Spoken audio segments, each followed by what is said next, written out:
Hello, my awesome UW students. I hope you're all doing really, really well. I am so excited for you. You are 3 weeks down, which means you only have 3 left, and you're already midway through this week. So congratulations on definitely doing great in the course. You all are pumping out the work. You're doing the exam. You did the exam. You did your first writing assignment. I do have to let you know, and this is really good for you, the second half of my course, the last 3 weeks are much chiller. You know the rhythm of the course. You actually have less chapters to read. You have less stuff for the exam. You know how the papers work. And so just keep on plugging along and you're going to do great. Also know that these last 3 weeks are not, or the whole 6 weeks, it's not a cumulative course. So the exam is only going to be over these 3 weeks, okay, in these chapters from your textbooks. So with that, good job on the first 3 weeks. You're officially done with those. So you are halfway through the course, more than halfway through at this point. So thank you for your thought-provoking questions with each other. I love reading those on the student engagement forum. And so thank you for those. I love reading your discussion questions. And I really, really love reading your short answers. So I can tell that you all are taking a lot away from this course on really important topics that maybe you haven't necessarily dived into yet. And so thank you for your hard work. So with that, let's go through this week really quick. Let's go through that exam study guide so I can point out kind of specifics for what you really, really need to know. And then we will continue on with our day. So with that, I'm going to share my screen and we're going to go to the course. All right.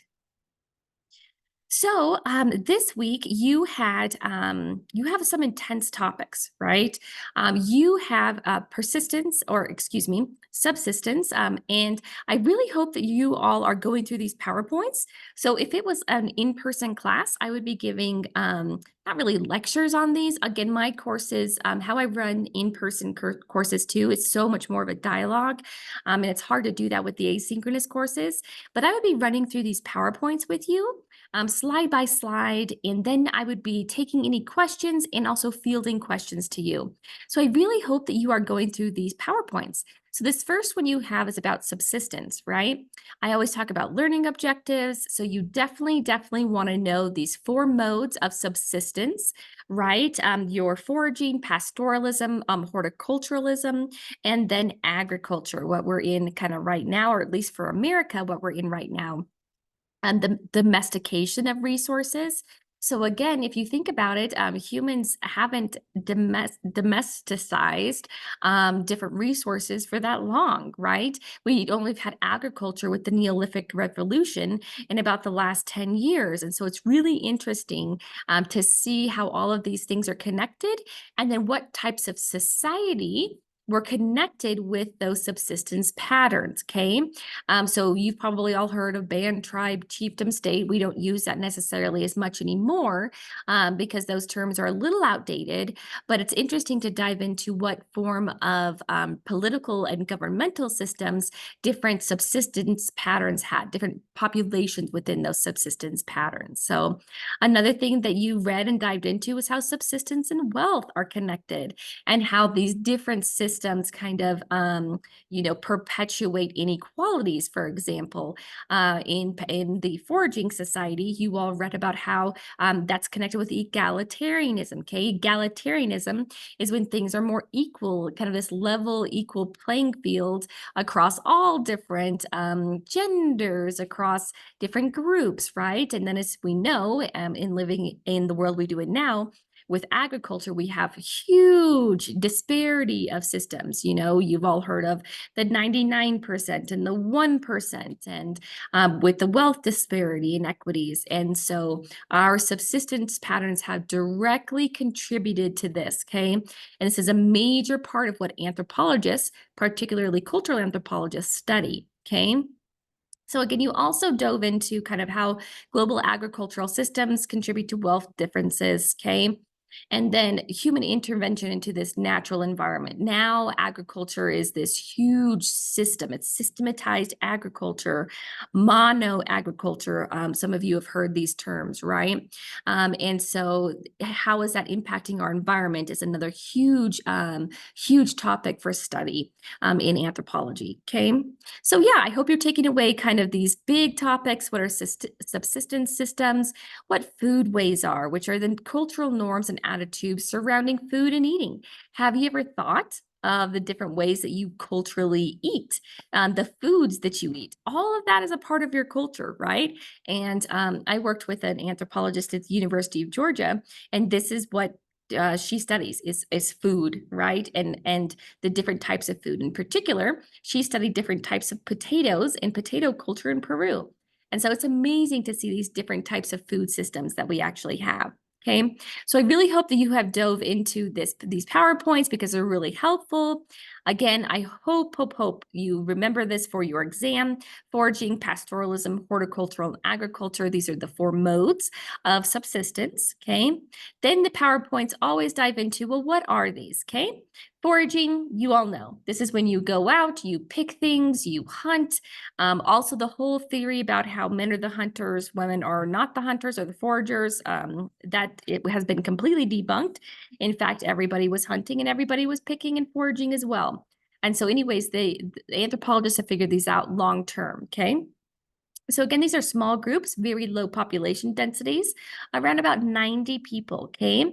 And this is what we had for a very long time, okay? Now that we go back to that egalitarian word for foraging, okay? Kind of that equal level playing field. And the work is divided among gender lines. Now, nomadic, you've all heard of this, I hope, okay? What comes to mind for me are groups like the Bedouin in the Sahara Desert. I was lucky to actually see and live next to for a while. These are nomadic groups. These are groups that are moving around and kind of following their resources, right? Which is exactly what you would do if you were in this type of subsistence pattern, okay? Sedentary, on the other hand, sedentary, kind of, it sounds like it, it's more in place long-term, right? You all are probably sedentary unless you live in a van and travel around America or the world, or if you live in a different type of group, right? And you travel around looking for resources. However, most of us live a sedentary lifestyle. Okay, so this is more about foraging. You all have read this part. Again, I try to keep these videos short because I know that videos aren't sometimes most interesting things to look at. So pastoralism. Okay, what is this? This is when you rely on herds, okay? So you're relying on goats, you're relying on lambs, you are having dogs, canine breeds with you, and you are actually in pastures. These are small groups.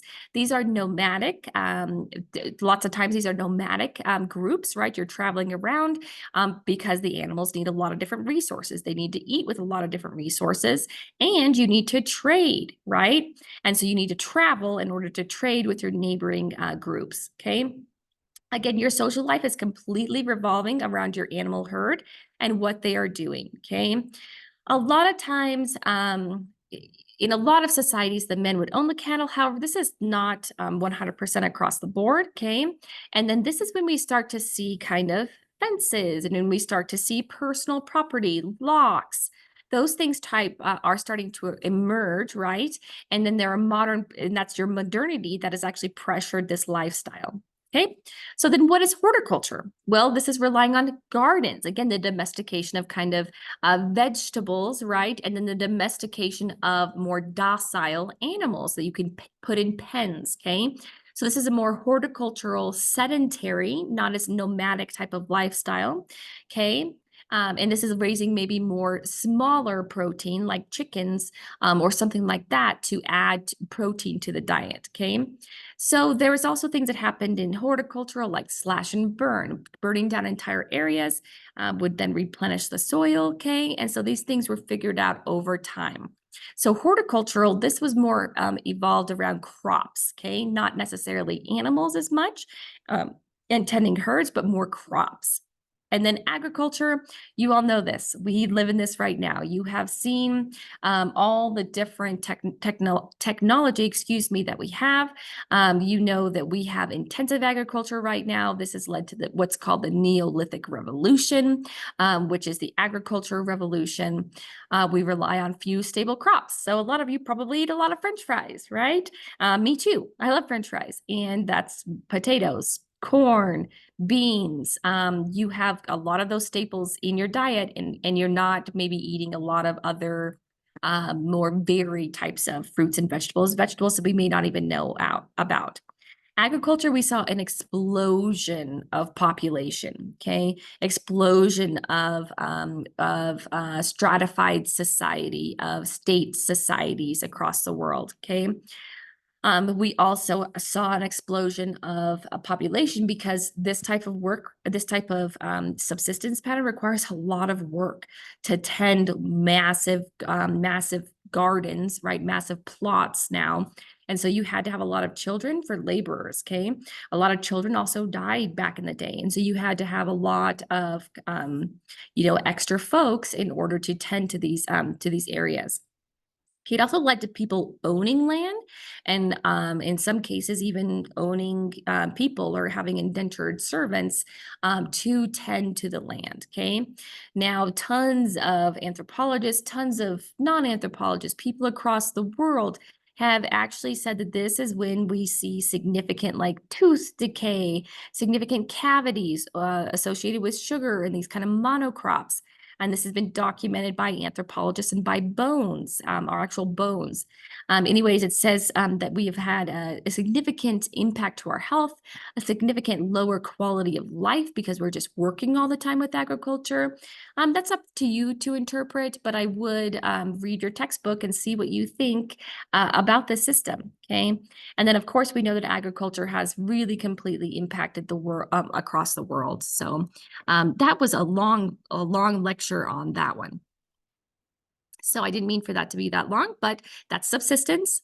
Then you have race and ethnicity, okay? The main takeaways I want you to know about race and ethnicity, please go through that PowerPoint.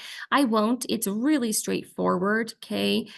Is that race is a social concept. And in fact, I would encourage you, it's to not even use that term. Instead, we use ethnicity because that is more, that term more encompasses different groups, right? And kind of moves away from this racial classification that has been not only depopularized, but debunked is the right word, okay?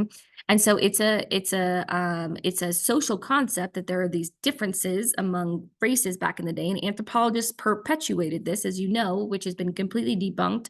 But it is a completely social concept because there's no difference between me and somebody who may not have the same skin color as me, okay? Our insides are the same thing. Our brains are the same thing, okay? We can propagate children together, okay? That means you're the same exact thing, okay? But back in the day, there was a lot of hatred toward different people for maybe the way they looked. And so that has led to a whole host of terrible impacts across our world, which you know, and which you're reading about, in which the radio lab for this week is awesome. Definitely listen to that. And then the TED Talk also really debunks all of these different kind of racial classifications, and instead discusses climes, like why there are different skin tones, okay, why there are different eye colors, why there are differences among groups, right? It's kind of the climb in which you live. Do you live closer to the equator? Do you live farther apart? And kind of the evolutionary impacts of that. And then I read this really interesting article the other day. It was a while ago, but I've now my newsfeed is stuck on it. And if they were to really split out human beings by differences, one thing that scientists have found where they can actually split out folks is your blood type. But this, again, blood type has nothing to do with the color of your skin, the size of your brain, the size of shoe you wear, anything like that. And so anyways, it's just really interesting to read about that type of stuff. So I'm not going to go through that one in depth because I just mainly want you to take away what I just said, okay? Is that it's a social concept, and that will definitely be something that is on your well on your test, okay? And then health and medicine. Okay, so health and medicine takeaways. Again, go through the PowerPoint. I love medical anthropology. In fact, I taught medical anthropology for UW. If you haven't read the work of Paul Farmer, I really, really encourage you to do so. But again, this biocultural perspective is incredibly important. It's how our culture, as you know now, influences everything, including your biology. Isn't that incredible, right? And so your chapter really dives into how these different, how your culture impacts your biology. It may even lead you to make differences in how you approach your own biology, okay? And for example, what it means to be healthy, okay? And so what you need to take away from this chapter is that everybody has their own kind of sense of what it means to be healthy, different in various cultures, okay? They also have a completely different approach toward medicine, a completely different approach toward mind and body separation. Whereas we live in kind of a Western society, a very kind of biomedicine approach that likes to have separation among mind and body and have a very kind of technical surgical approach, pill-oriented approach. Other cultures may have more therapeutic, more natural, encompassing and connection with your brain type of systems. And so anyways, I hope you're really enjoying I really hope you're enjoying the chapter on this and all the different examples, because it's a really incredible thing to study. So with that, I now want to stop sharing, okay? As always, you have your chapters, okay? And then I hope that you're doing your key concepts, your study guide, which is shorter this time around. And so now I'm going to go to your study guide. So now let's go to that. Okay, so what you need to take away from this, you need to take away for health and medicine that biocultural perspective. In basic, and I already went through that, but basically, how does culture influence everything that you do biologically? Ethnomedicine, how do we use ethnography and long description and studying other cultures to then change our own medicinal system, right? How can we incorporate that into American culture, for example, okay?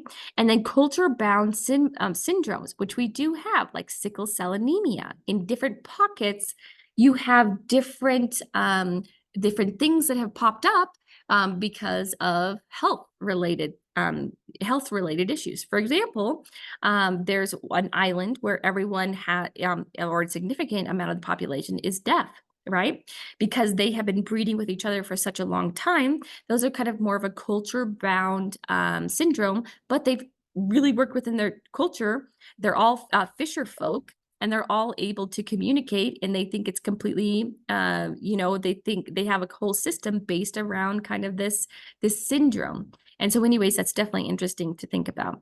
Race and ethnicity, social construction of race, that will be on your exam. And it will also, I encourage you to use the term ethnicity. Subsistence patterns, okay, foraging, pastoralism, horticulture, agriculture, we went over those in detail. And then how are those connected to these, right? Bands are more foraging, pastoralism, bands and tribes are more foraging, pastoralism, right? Maybe they are also more pastoralism. Horticulture is where we kind of start to maybe do more sedentary lifestyle, which may be more of your chiefdom. And then, of course, we know agriculture kind of leads to this state society. And then what are the impacts of those?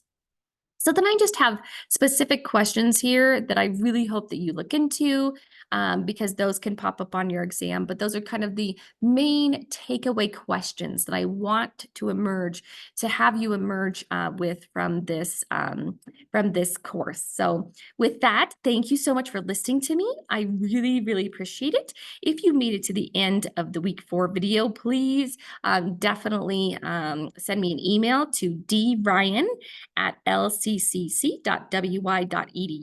and I will give you 2 extra credit points. So thanks so much for listening to me. I hope you're having a great day, and I wish then we could follow up on a bunch of questions, but that's why we have the student forum. And as always, I'm on email all the time. I'm happy to do a Zoom, a call, or anything like that. So hope you're having a great week, and I will talk to you soon. Bye-bye.